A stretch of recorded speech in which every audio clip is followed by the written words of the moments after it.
Hey guys, welcome back to my channel BSN Generic for All. So today we are going to discuss abdominal assessment techniques.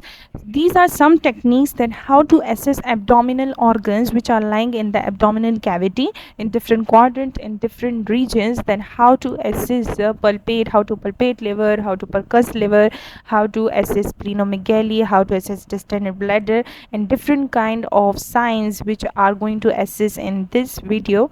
So watch the video till the end, and if you are new to our channel, then like, subscribe and share. So let's start with the palpation of the abdomen. करेंगे abdomen की तो पहले जो है light palpation है, deep palpation है। दो तरह की पल्पेशन हम करते हैं एब्डोमेन की, light palpation and deep palpation. So light palpation क्या होती है एंड डीप पल्पेशन क्या होती है? लाइट पल्पेशन जो है ये हम लाइटली पल्पेट करते हैं about 1/2 inch in each quadrant. हर एक क्वाड्रेंट में हम 1/2 इंच तक नीचे जाएंगे एंड पल्पेट करेंगे। पल्पेट करेंगे पेनफुल एरियाज को लास्ट में, बिकॉज इससे पेशेंट का कंफर्ट डिस्टर्ब हो सकता है। हमने करेक्टरिस्टिक फिर देखना है और एरिया ऑफ टेंडरनेस देखने जहाँ पे उसे दर्द हो रहा हो। तो हर एक क्वाड्रेंट में हमने अपना जो हाथ है उसे पल्पेशन के लिए 1/2 इंच जो है अंदर डीपली जाना है। फिर डीप पल्पेशन क्या होती है? ये सिंगल बैंड टेक्निक हम इसके लिए यूज करते हैं। यूज करेंगे डोमिनेंट हैंड को एंड पल्पेट करेंगे greater than 1/2 inch in each quadrant में, 1/2 इंच से ज्यादा जाएंगे। बायलेटरल टेक्निक जो है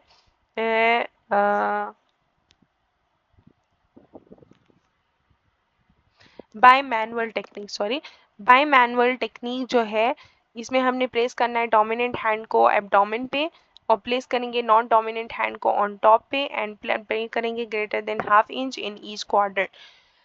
एक हम हैंड टेक्निक जो है, सिंगल हैंड टेक्निक में हमने 1/2 इंच से ज़्यादा जो है वो हर एक क्वाड्रेंट में पल्पेट करना है। और बाय मैनुअल में हमने दोनों हाथ जो है वो यूज़ करने, नॉन डोमिनेंट हैंड को हमने एब्डोमेन पे रखना है, प्लेस करेंगे नॉन डोमिनेंट को हमने एब्डोमेन पे रखना है और नॉन डोमिनेंट जो है यानी कि हमारा जो लेफ्ट वाला हैंड है वो हमने उसके टॉप पे रखना है और 1/2 इंच से ज़्यादा पल्पेट करना है। एब्डोमेन जो है नॉर्मली सॉफ्ट और नॉन टेंडर होगा, कोई भी ऑर्गेनोमेगैली, मासेस या टेंडरनेस प्रेजेंट नहीं होगी। देन एबनॉर्मल फाइंडिंग्स पे आते हैं। Involuntary guarding and rigidity, peritonitis. अगर इनवॉलेंट्री गार्डिंग हो रही है यानी कि मसल कंट्रैक्शन हो रही है उम्बिलिकल एरिया के अराउंड, पेरिटोनाइटिस की वजह से हो सकता है। एरिया ऑफ टेंडरनेस अगर पेन हो रहा है मतलब कि अंडरलाइंग कोई प्रॉब्लम है, मासेस में इंडिकेट करता है अंडरलाइंग ट्यूमर भी हो सकता है, इनलार्ज यूट्रस भी हो सकता है, फीसिस फिर कोलॉन भी हो सकते हैं। इनलार्ज लिवर, अगर लिवर जो है वो इनलार्ज हो गया है तो मतलब सिरोसिस भी हो सकता है, ट्यूमर भी हो सकता है एंड हेपेटाइटिस भी हो सकता है। इनलार्ज स्प्लीन अगर हुआ तो मतलब कि मेलिग्नेंसी हो सकती है, इन्फेक्शन, ट्रॉमा या फिर ट्रॉमा हो सकता है टू स्प्लीन। पल्पेट करेंगे एब्डोमिनल एओर्टा को। एब्डोमिनल एओर्टा को हम किस तरह से पल्पेशन उसकी करेंगे? तो एओर्टिक पल्सेशन क्या है? Palpate in the epigastric area at the mid line for abdominal aortic pulsation. हमने एपिगैस्ट्रिक एरिया को पल्पेट करना है मिड लाइन पे फ्रॉम एब्डोमिनल एओर्टिक पल्सेशन से देखनी है। हमने पल्पेट नहीं करा पेशेंट को जिनको सस्पेक्टेड एब्डोमिनल एओर्टिक एनेरिज्म है।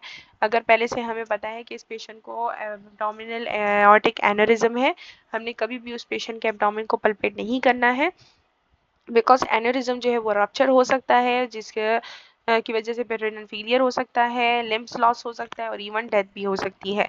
एओर्टा जो है ये पल्सेट करता है इन एन एंटीरियर डायरेक्शन में, आगे की तरफ कोई भी डिफरेंस नहीं होता, normal with no greater than 3 centimetre normal होता है और 3 सेंटीमीटर से जो है वो ज़्यादा नहीं होगा।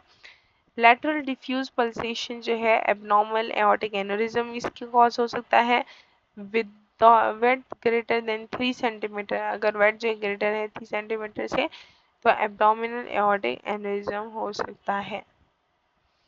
फिर हम पल्पेट अब हम पल्पेशन की तरफ आते हैं कि हमने पल्पेट किस तरह करना है लिवर को। ये बहुत ज़्यादा इम्पोर्टेंट है। ये सारे टेस्ट जितने भी अभी हम 1 बाय 1 एक एक ऑर्गन को पल्पेट करने के लिए करेंगे, इस जितने भी ये टेस्ट हैं कि हमने किस तरीके से पल्पेट करना है किसी ऑर्गन को, तो उसका आपको स्टेप बाय स्टेप हर एक पॉइंट याद होना चाहिए। बिकॉज ये एग्जाम्स के लिए बहुत ज़्यादा इंपॉर्टेंट है. So let's start with the palpation of the liver. Okay, so liver को पल्पेट करने के लिए दो अल्टरनेटिव टेक्निक्स दी गई हैं. सबसे पहले है कि stand at the right side of your patient. Patient के हमने राइट साइड पे खड़े हो जाना है. फिर हमने अपना जो लेफ्ट हैंड है वो हमने पेशेंट के बैक पे रखना है एट द सीवीए, जो कॉस्टोवर्टिब्रल एंगल है, यानी कि जो कि हमारा कॉस्टोवर्टिब्रल एंगल है. कॉस्टोवर्टिब्रल एंगल जो है यानी कि जहाँ पे हमारा जो रिब केज है वो इस तरह का एंगल बनाता है वी शेप का. सो ये कॉस्टोवर्टिब्रल एंगल है, इसके नीचे बिल्कुल रख दिया है एंड प्लेस करेंगे राइट हैंड को along the costal margin at right mid clavicular line. So पीछे की तरफ हमने सीवीए के पॉइंट पे जहाँ पे हम किडनी को पल्पेट करते हैं ऊपर हमने पढ़ा, वहाँ पे हमने रख दिया. एंड जो राइट हैंड है वो हमने कॉस्टल मार्जिन पे रख देना है एट द मिड क्लेविकुलर, बिल्कुल मिड क्लेविकुलर लाइन, यानी कि इस हैंड को आप देख सकते हैं मिड क्लेविकुलर लाइन पे आ रहा है. हमने कॉस्टल मार्जिन की साइड पे रखा, यानी कि अब and then have patient take deep breath. फिर हमने पेशेंट को कहना है कि अब वो डीप ब्रीथ ले एंड हमने प्रेस करना है राइट हैंड को इन एंड अप, यानी कि ऊपर वाला जो हैंड हमने रखना है तो हमने अंदर की तरफ एंड ऊपर की तरफ जो है मूव करना है हैंड को. And then at the same time हमने जो नीचे हमने सीवीए के पॉइंट पे जो लेफ्ट हैंड रखा है उसे हमने ऊपर की तरफ एलिवेट करना, ऊपर की तरफ प्रेस करना है ताकि लिवर जो है वो ऊपर की तरफ एलिवेट हो जाए एंड हम उसे पल्पेट करने की कोशिश जो है हम पल्पेट कर सकें. देन है कि अल्टरनेट टेक्निक दूसरी कौन सी यूज़ होती है, जिसे हम कहते हैं हुकिंग टेक्निक. हुकिंग टेक्निक कौन सी टेक्निक, ये इस तरह एमसीक्यूज आ सकता है कि हुकिंग टेक्निक जो है वो हम किस ऑर्गन को पल्पेट करने के लिए यूज़ करते हैं. देन आपने फिर करेक्ट ऑप्शन लिवर लिखना है. हमने पेशेंट के राइट साइड पे खड़े हो जाना है of patient facing towards patient feet, यानी कि पेशेंट के हेड की साइड पे हमने खड़ा हो जाना है ताकि हमारा जो फेस है वो पेशेंट के फीट की साइड पे हो. हमने प्लेस करने अपने हैंड को over the patient right costal margin at hook finger over the edge. हमने अपने जो फिंगर्स है उसका हुक बना देना है जिस तरह इस पिक्चर में दिख रहा है. एंड जो राइट कॉस्टर मार्जिन है उस पर हमने जो है प्रेस करना है. Then have patient take deep breath. फिर हमने पेशेंट को कहना है कि आप वो डीप ब्रीथ लें एंड हमने इसके एजेस जो होते हैं, लिवर के जो एजेस होते हैं उसे पल्पे फील करने की कोशिश करना है. To drop down as the patient inhale, जो कि इसके जो एजेस हैं हमें किस तरह से फील होंगे कि जब पेशेंट डीप ब्रीथ लेगा, इनहेल करेगा, देन इस जो लिवर के एज हैं वो ड्रॉप डाउन हो जाएंगे and rise up over your finger as the patient. और जब पेशेंट एक्सहेल करेगा तो वापस से उसके एज जो है वो ऊपर की तरफ राइज अप हो जाएंगे, तो आपको फील होगा. लिवर के जो एज हैं वो ड्रॉप डाउन हो जाते हैं ड्यूरिंग इंस्पायरेशन और राइज हो जाता है ड्यूरिंग एक्सपायरेशन. ये आपने याद रखना है एमसीक्यूज के पॉइंट ऑफ व्यू से. देन लिवर जो है ये नॉर्मली पल्पेबल नहीं होता है. अगर पेशेंट बहुत ज़्यादा थिन है उसमें पल्पेट हो सकता है, और अगर पल्पेबल होगा भी तो उसके एजेस स्मूथ और नॉन टेंडर हो जाएंगे, इनके पेनफुल ना हो. एबनॉर्मल फाइंडिंग इसमें क्या आ जाती है कि पल्पेशन बिलो कॉस्टल मार्जिन. अगर कॉस्टल मार्जिन के बिलो पल्पेशन हो रही है, यानी कि कॉस्टल मार्जिन से लिवर जो है वो नीचे की तरफ पल्पेट हो रहा है, देन ये डिजीज़ हो सकती है, कोई जो है एबनॉर्मलिटी हो सकती है अंडरलाइन. कंजेस्टिव हार्ट फेलियर के पेशेंट में हो सकता है, हेपेटाइटिस के पेशेंट में हो सकता है, इंसेफेलोपैथी के पेशेंट में हो सकता है. इंसेफेलोपैथी जो है बेसिकली ये ब्रेन की डिजीज़ है एंड सिरोसिस हो सकता है जब लिवर जो है कम्प्लीटली फेल हो जाता है, उसकी सारा शेप स्ट्रक्चर सब चेंज हो जाता है. सिस्ट अगर बन जाता है वहाँ पे कैंसर हो. अगर लिवर इनलार्ज होता है, अगर इनलार्ज है तो वो टेंडर होगा, यानी कि पेन फील होगा, फर्म होगा, नोड्यूल्स हो सकते हैं, इरेगुलर बॉर्डर होगा और लिवर कैंसर सस्पेक्ट करेगा. देन हम पल्पेट करते हैं स्प्लीन को. सो स्प्लीन को किस तरह से पल्पेट करना है, इसकी जो अपनी टेक्निक है कि हमने पेशेंट के राइट साइड पे खड़े हो जाना है. फर्स्ट प्लेस करेंगे राइट हैंड को under the patient back and left CVA. तो हमने पेशेंट के राइट साइड पे खड़ा होना है, जबकि जो स्प्लीन है वो लेफ्ट साइड पे, लेफ्ट क्वाड्रेंट पे, अपर क्वाड्रेंट में लोकेट करता है. सो हमने लेफ्ट साइड पे, राइट साइड पे खड़े हो जाना है. हमारा जो लेफ्ट हैंड होगा, सो हमारा जो राइट हैंड होगा वो हमने पेशेंट के बैक की तरफ सीवीए के पॉइंट पे रखना है राइट हैंड, एंड प्लेस करेंगे लेफ्ट हैंड को along the right costal margin. Right costal margin जो है इसके सॉरी लेफ्ट कॉस्टल मार्जिन जो होगा उस पे हमने रख देना है। यहाँ पे थोड़ी सी मिस्टेक हुई है। So have patient take breath, हमने पेशेंट को बोला है डीप ब्रीथ ले, और हमने प्रेस करना है इनवर्ड अलोंग द इनवर्ड की तरफ हमने प्रेस करना है कॉस्टल मार्जिन के। स्प्लीन जो है नॉर्मली पल्पेबल नहीं होता, और स्प्लीनिक इनलार्जमेंट एंड टेंडरनेस तब होगी जब अंडरलाइन कॉज जो है वो इन्फेक्शन अगर कोई हुआ हो, कंजेस्टिव हार्ट फेलियर हो, कैंसर हो, सिरोसिस हो, या कोई ट्रॉमा वगैरह हुआ हो। देन हम पल्पेट करेंगे किडनीज को किस तरह से पल्पेट करना है। सो हमने राइट किडनी को हम किस तरह पल्पेट करेंगे, लेफ्ट किडनी को किस तरह पल्पेट करेंगे। तो राइट किडनी के उस पे हमारे पास आ जाता है कि हमने जो लेफ्ट हैंड है वो हमने नीचे सीवीए के पॉइंट पे रख लेना है। Okay, left hand, right hand को हमने अबव रखना है, बिल्कुल जहाँ पे हमने लेफ्ट हैंड नीचे रखा है उसके बिल्कुल ऊपर हमने राइट हैंड रखना है। एंड देन हमने कैप्चर करना है किडनी को by pressing hand together as patient breathe.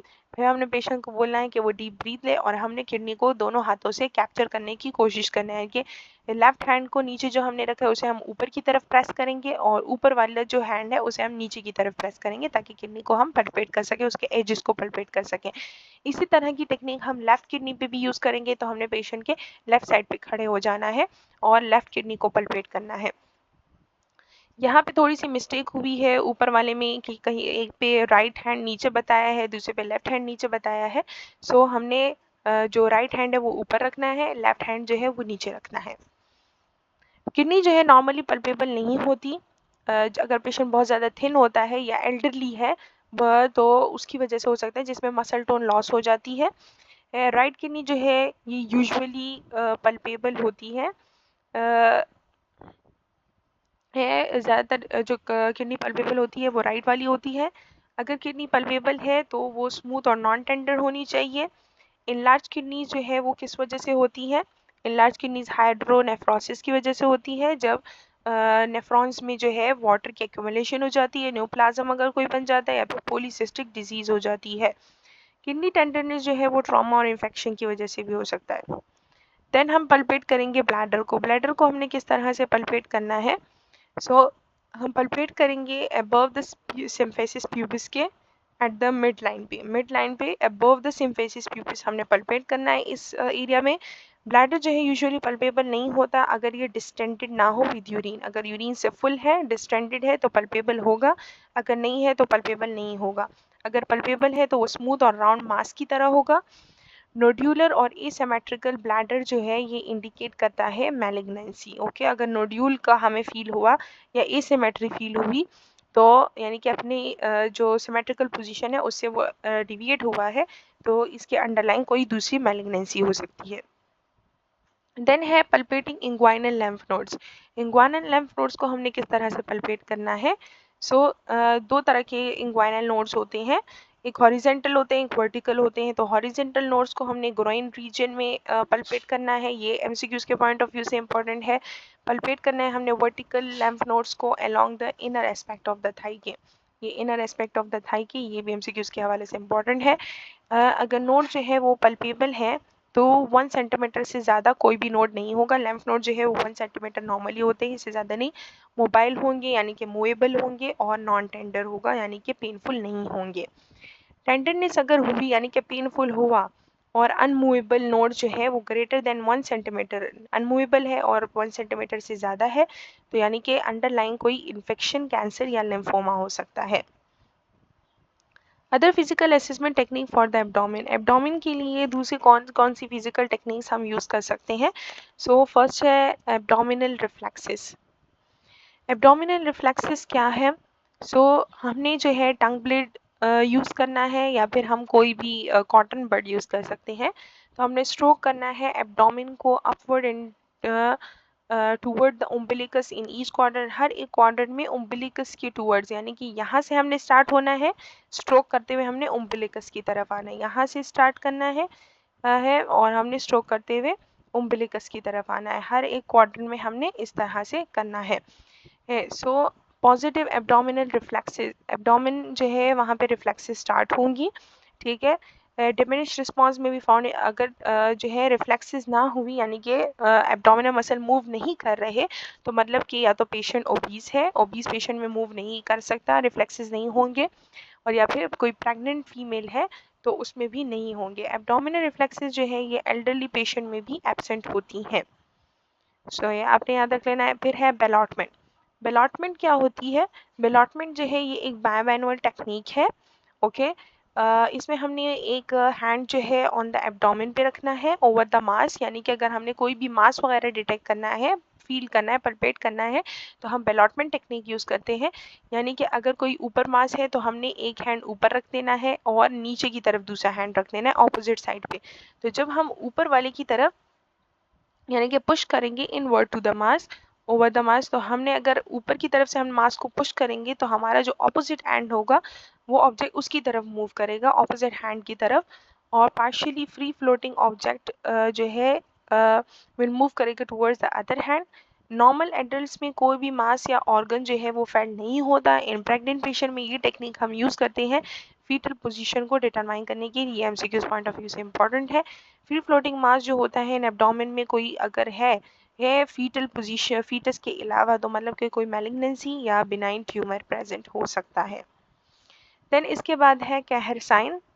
सो यहाँ पे अब साइंस स्टार्ट हो गए हैं। कहर साइन जो है ये साइंस बहुत ज़्यादा इम्पॉर्टेंट है क्लिनिकल उसके हवाले से भी, एमसीक्यूज हवाले से भी, ऑस्पी के रिलेटेड भी ये बहुत ज़्यादा इम्पॉर्टेंट है। सो कहर साइन जो है क्या होता है? विद द पेशेंट सपाइन, हमने पेशेंट को सपाइन पोजीशन में जो है वो लिटा दिया है। मूव पेशेंट आर्म अपवर्ड, हमने पेशेंट का आर्म जो है वो ऊपर की तरफ मूव करना है। Note refer pain to left shoulder, right hand हमने ऊपर किया तो उसका जो पेन है वो रेफर होगा टू लेफ्ट शोल्डर की तरफ, यानी कि राइट हैंड ऊपर करने की वजह से लेफ्ट शोल्डर में पेन हो रहा है जो कि नॉर्मली प्रेजेंट नहीं होता है।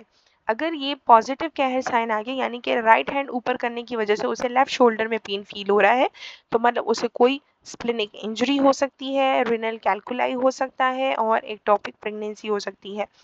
स्प्लिनिक इंजरी यानी कि स्प्लीन को कोई इंजरी हुई है, रिनल में कोई कैल्कुलाई बन गए हैं, या फिर जो एक्टोपिक प्रेगनेंसी है यानी कि जो कि फैलोपियन ट्यूब में प्रेगनेंसी हो जाती है उसकी वजह से भी हो सकता है।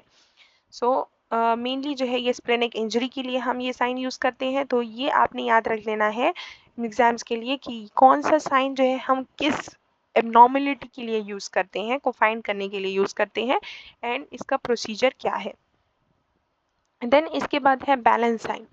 बैलेंस साइन क्या है? बैलेंस साइन में हम परकस करते हैं लेफ्ट अपर क्वाड्रेंट को फॉर डलनेस के लिए। लेफ्ट अपर क्वाड्रेंट में क्या ये यहाँ पे हम डलनेस के लिए इसे परकस करते हैं। कोई नोट करेंगे टेंडरनेस, नॉर्मली जो है टेंडरनेस प्रेजेंट नहीं होगी। पॉजिटिव बैलेंस साइन जो है ये क्या होगा? पीरिटोनियल इरिटेशन और इंजरी टू स्प्लीन। ओके, तो पीरिटोनियल इरिटेशन भी हो सकती है और स्प्लिनिक इंजरी भी हो सकती है। तो बेसिकली बैलेंस साइन भी हम अगर लेफ्ट अपर क्वाड्रेंट है वहाँ पे स्प्लीन प्रेजेंट है तो ये हम उसके लिए करते हैं। देन इसके बाद है मर्फीज साइन। मर्फीज साइन जो है ये हमने क्या करना है? Stand at right side of patient, patient के राइट साइड पे खड़ा हो जाना है। पल्पेट करेंगे राइट मिड क्लैविकुलर लाइन में under the costal angle, so patient take deep breath. हमने राइट साइड पे राइट अपर क्वाड्रेंट में मिड क्लैविकुलर लाइन पे कॉस्टल एंगल के उस पे हमने पल्पेट करना है। नोट करेंगे पेन एंड रिस्ट्रिक्टेड ब्रीथिंग। तो हमने फिर पेशेंट को बोलना है कि वो डीप ब्रीथ ले। अगर उसकी ब्रीथ जो है वो दरमियान में ही टूट गई, यानी कि उसकी सांस रुक गई पेन की वजह से, ठीक है, उसकी ब्रीथ रिस्ट्रिक्ट हो गई पेन की वजह से, जो कि नॉर्मली प्रेजेंट नहीं होता है, तो अगर उसकी ब्रीथ रिस्ट्रिक्ट हो गई तो मतलब कि पॉजिटिव मर्फी साइन है। नॉर्मली अगर कोई नॉर्मल हेल्दी पेशेंट होगा तो उसमें रिस्ट्रिक्ट नहीं होगी ब्रीथिंग पेन की वजह से, पेन भी नहीं होगा और ना ही ब्रीथ रिस्ट्रिक्ट होगी। अगर पॉजिटिव मर्फी साइन आ गया है तो मतलब कि कोलिसिस्टाइटिस है और कार्सिनोमा है गाल ब्लैडर का, यानी कि कोलिसिस्टाइटिस, कोलिलिथियसिस वगैरह को ये डिनोट करता है। इसमें हम मर्फी साइन यूज़ करते हैं, तो ये आपने ये इम्पॉर्टेंटली याद रखना है। Thanks for watching. सो अगर आपको वीडियो पसंद आई तो लाइक सब्सक्राइब और शेयर करना मत भूलिएगा। कमेंट सेक्शन में एक अच्छा सा कमेंट कर दीजिएगा। मिलते हैं एक नेक्स्ट वीडियो के साथ।